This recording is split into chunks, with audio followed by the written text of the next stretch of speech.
आज home ministry जो भी कोई काम होता है पहले होम मिनिस्ट्री पहले पीएमओ ऑफिस में साइन होता है, उसके बाद बात होती है। आज हमारे राष्ट्रपति कल परसों हमारे मैडम ने महामहिम मुर्मू जी ने कहा कि हमें भी बोलने नहीं दिया जा रहा है, हमें भी कुछ कहने के लिए सबसे पहले पीएमओ ऑफिस में साइन होता है, उनको खबर किया जाता है, फिर हमें बताया जाता है। ऐसी सूरत में जो आज हमारी दशा और दिशा भारत के अंदर दे रहा है तो वो सिर्फ और सिर्फ आज हमारा जान है तो वो है हमारा सोशल मीडिया, जो हमारा यूट्यूबर्स हैं, ये लोग जान हैं। और हर चाहे दंगा हो, चाहे भय कहीं हो, चाहे आज जो है बालेश्वर में हमारे कुछ साथी लोग, वहाँ बहुत सारे लोग मर गए, उनके लिए हम चाहेंगे कि आज हम लोग आधे मिनट के लिए कम से कम उनको श्रद्धांजलि दें। तो वो हमारे जो आज जो उस पर भी राजनीति कर रहे हैं लोग, तो इस तरह से जो भारत के तमाम हिस्सों में, चाहे वो मणिपुर की बात करें, चाहे दिल्ली की बात करें, ये दंगा होता नहीं, करवाया जाता है, ये आप सब जानते हैं। और इसको भी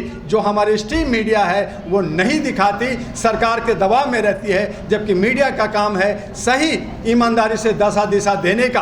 और आप जो इस जिम्मेदारी को निभा रहे हैं, इसलिए ये सराहना के लिए ये हम सम्मान हम लोग जो है कि आप आगे बढ़ें, हम आपके साथ हैं, आपको किसी की डरने की ज़रूरत नहीं है। जंतर मंतर पे आप पे एफआईआर लॉन्च होता है। मैं खड़ा था कि हमारे जब 17 सोशल मीडिया को अरेस्ट किया गया, उन पे जो है एफआईआर किया गया, हमने कहा खबरदार अगर आपने इसको अरेस्ट किया तो सबसे पहले मिस्टर दुआ को अरेस्ट करना होगा। तब वहाँ पे एसएचओ ने रोका। 28 को हमें 2 बार अरेस्ट किया गया, मैं अंदर ही था, एसएचओ ने कहा दुआ जी को मत करो, ये हंगामा कर देंगे, जेल में भी जाएंगे। इनके ही दोस्त संजय बनीवाल है, फिर वहां कहेंगे दाल में काला है, दाल में पानी है, बड़ा हंगामा होगा, इनको छोड़ दो, तो मुझे छोड़ा गया। आज ये फंक्शन के लिए जब पुलिस ने कहा कि नहीं ये फंक्शन नहीं होगा, आप लोग जो है बीजेपी के खिलाफ बोलने वाले लोग हैं, सत्ता के खिलाफ बोलने वाले हैं, हमने कहा हम आवाज उठाने वाले लोग हैं, हम लोग जो है रोटी कपड़ा मकान और ईमान और जो हक अधिकार है उसकी आवाज उठाने वाले लोग हैं। अगर आप रोकोगे तो हम ये प्रोग्राम हॉल में नहीं बल्कि सड़क पे करेंगे। तब यहाँ का एसएचओ और एसआई ने यहाँ से गया है और कहा दुआ जी ये आपकी जिम्मेदारी है। हम कहा कि मेरी जिम्मेदारी है, मुझे लगा देना फांसी पे, लेकिन ये कार्यक्रम होगा। तो ये कार्यक्रम को रोकने की कोशिश आज किया गया और कहा कि ये वीवीआईपी रोड बन गया है। हमने कहा मोदी जी का रोड बन गया है, आप ले जाइए, हम उनको कोई पकड़ धर नहीं कर रहे हैं, उनको जाना है बीजेपी हाउस में जाएं, लेकिन ये सड़क ये गांधी का जगह है। हम गांधी की जो हम अस्मिता को खत्म कर रहे हैं। आज जो बिस्टा का उस पार्लियामेंट, नया पार्लियामेंट, आज उसको अंबेडकर भवन क्यों नहीं कहा, आज उसको गांधी भवन नाम क्यों नहीं रखा गया, सुभाष चंद्र बोस भवन क्यों नहीं रखा गया। और मैंने कहा था कि भाई अगर आपको ज्यादा अंधभक्ति लगती है तो मोदी भवन नाम दे देता, लेकिन उस भवन को बिस्टा भवन अंग्रेजी नाम दिया गया और वहां 12,000 करोड़ रुपया खर्च कर करके आपने भोग विलासता इलास्ता कर करके वहां पे आपने अशोक स्तंभ को खत्म किया, आपने वहां पे हमारा सत्यमेव जयते को मारा, आपने वहां पे गांधी का अपमान किया और वीर सावरकर के दिन में आपने उसका उद्घाटन करके आपने ये साबित कर दिया कि आप वीर सावरकर और गोडसे का सपोर्ट कर रहे हैं, गांधी को खत्म करना चाहते हैं। और इनडायरेक्टली मैं आपके साथ कहना चाहता हूं कि 28 मई को ही हमारे जो सत्ता है वो हिंदू राष्ट्र का अप्रत्यक्ष रूप से उन्होंने बुनियाद रखा और संगोल रखा। संगोल जो तमिल भाषा है, जो 2 हमारे जो ऋषि थे उन्होंने जो है राजा को भेंट किया था, वो नेहरू जी ने संग्रहालय में रख दिया था, उसको ला करके कि आपने जो है हस्तांतरण राजा का सम्मान का चीज को आपने पार्लियामेंट में रख करके ये साबित किया है कि मैं इस डंडे से सबको जो है दंगा मुक्त नहीं, दंगा भय करूंगा, खूब दंगा करूंगा, खूब मारूंगा। और यही बात हमारी, जब मैं कर्नाटक में 2 महीने इलेक्शन में था और मेरी जीत थी जनवरी से कि किसी भी हालत में चाहे कोई भी पार्टी जीते मैं बीजेपी को जीतने नहीं दूंगा। और वहां मैं लगातार 2 महीने तक ग्राउंड रूट पे काम किया और वहां मैं कामयाब हुआ, बीजेपी वहां हारी। ठीक है कि कांग्रेस हाथ थपथपा रही है कि मैं जीता, लेकिन मैंने कहा कि वहां जनता जीती है और मोदी जी हारे हैं और दूसरा विकल्प नहीं था, इसलिए कांग्रेस जीती है। इसलिए ज्यादा खुश ना हो। इन्हें भी कहा कि आप लोग जो है वीवीआईपी कल्चर छोड़िए और बीच में आकर के सड़कों पे जनता के साथ, हमारे जो सोशल मीडिया है इनके साथ काम कीजिए, तभी आप आगे कामयाब होंगे। अगर वीवीआईपी कल्चर में रहेंगे, मेरे कई प्रोग्राम हैं जो अलायंस के लिए 219 पार्टियों को मैंने जोड़ करके नेशनल ग्रीन अलायंस बनाया। मेरी 12 तारीख को बिहार में भी सारे पार्टियां पार्टियां के लोग चीफ मिनिस्टर जुड़ रहे हैं। मैंने कहा कि अगर आप लोग वीवीआईपी कल्चर करोगे, आप लोग बंदर बाट करोगे, खाली सीट की बात करोगे, तो जनता देख रही है। आप तमाम लोगों को सबक सिखाइए आने वाले 24 में कि ये लोग जिस तरह से दंगा कराने का, जो लड़ाने का, जो कर्नाटका में हमारे होम मिनिस्टर ने कहा कि अगर मैं हार गया तो यहां दंगा होगा। क्या मतलब?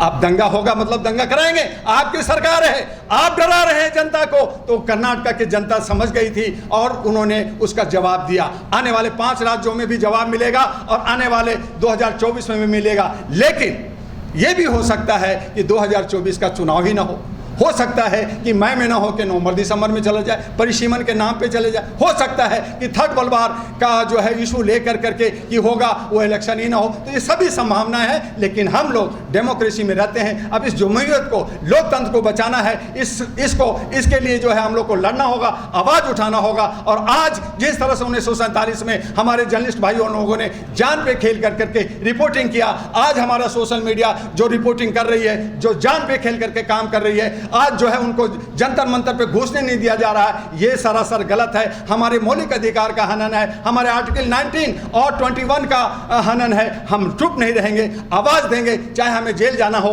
चाहे हमें गोली खाना हो। हो सकता है कि 2024 में मई के बाद हमें ये बोलने का भी अधिकार ना मिले, हमारे उदित राज जी को बोलने का अधिकार ना मिले। रोड पे निकलेंगे, गोली मार दिया जाएगा। ये सिचुएशन आने वाला है। आप इससे जाग जाइए। बस इतना ही कहना है, क्योंकि आपका प्रोग्राम है, जर्नलिस्टों का प्रोग्राम है, ज्यादा समय नहीं लूंगा। कि कातिल से मेरी जान का गिला कौन करेगा, कातिल से मेरी जान का गिला कौन करेगा, सर तन से जुदा अपने भला कौन करेगा। कातिल से मेरी जो माहौल है हमारे मुल्क का, उससे को बताने की ज़रूरत नहीं है, सब समझदार लोग बैठे हैं। कातिल से मेरी जान का गिला कौन करेगा, सर तन से जुदा अपने भला कौन करेगा। और है हक बयानी की सज़ा दारो रसन, तो दारो रसन सूली को कहते हैं। है हक बयानी की सज़ा,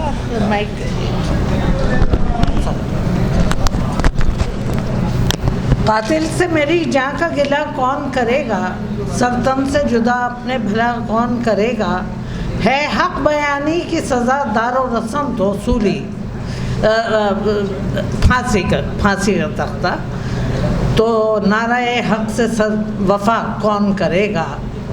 और जब आज का जो ये मीडिया है, जो सोशल मीडिया है, जिसके लिए डॉक्टर दुआ ने बहुत बड़ा काम किया है, इन लोगों को सम्मानित करना, तो जाहिर है अगर ये लोग ना हों तो जो सच्चाई हमारे सामने आती है वो कभी पूरी सच्चाई सामने ना आए। चैनल्स का क्या हाल है, वो सब सरकार के ज़ेर असर काम करते हैं। तो आप लोगों की नज़र में ये शेयर कर देती हूँ कि और फिर जब सी ही लिया हमने हया अपने लबों को, ये उन सहाफ़ियों की नज़र है जो सच्चाई बयान नहीं करना चाहते। जब सी ही लिया हमने हया अपने लबों को, फिर हक बयानी से वफा कौन करेगा। तमाम मुल्क में बदमज़गी है, मज़हब के नाम पर दंगे हैं, कौम के नाम पर दंगे हैं। अभी हमारी बच्चियां बैठी रहीं जंतर मंतर पर, जो बाहर से सोना लाती हैं, बाहर से इनामात लाती हैं, और हमारे ही मुल्क में उनके साथ इतना बड़ा जुल्म हुआ जिस पर न प्राइम मिनिस्टर साहब बोले, न ब्रजभूषण ठाकुर की गिरफ्तारी के सिलसिले में कोई कदम उठा। इसके अलावा मणिपुर में आगजनी का वाक़या हुआ। बेशुमार ऐसे वाक़ात हैं कि आप जो बेबुनियाद चीज़ें हैं उसको अपनी ढाल बना लेते हैं और उसके ऊपर काम करते हैं, और काम नहीं करना चाहते बल्कि लोगों को गुमराह करते हैं। कभी फिल्में बनाते हैं, कश्मीर फाइल्स बना ली, केरला फाइल्स बना ली, जो हकीकत से कुछ दूर होती हैं। या हकीकत पर काम करना है तो पूरी तरह से कीजिए। आप समाज के उन तबकों पर भी नज़र डालिए, वो बच्चे जो भीख मांगते हैं सड़कों पर, उनके लिए अभी हमारे यहाँ नई पार्लियामेंट बनी, नया पीएम हाउस बन रहा है। क्या किसी ने कोई ऐसा घर, कोई ऐसी जगह बनाई जिसमें गरीब और भीख मांगने वाले बच्चों के लिए जगह हो? जो औरतें रेड लाइट पर एरियाज़ में काम कर रही हैं, क्या आपने कभी उन पर फिल्म बनाई? उनकी मजबूरियों को देखने और समझने की कोशिश की। वोट तो वहाँ से भी लेते हैं आप लोग। तो मेरी अपनी गवर्नमेंट से यही गुजारिश है कि आप लोग, बल्कि गुजारिश नहीं है, हमारा हक़ ही बनता है कि आप लोग सही दिशा में काम कीजिए, वरना मुल्क बिखर जाएगा।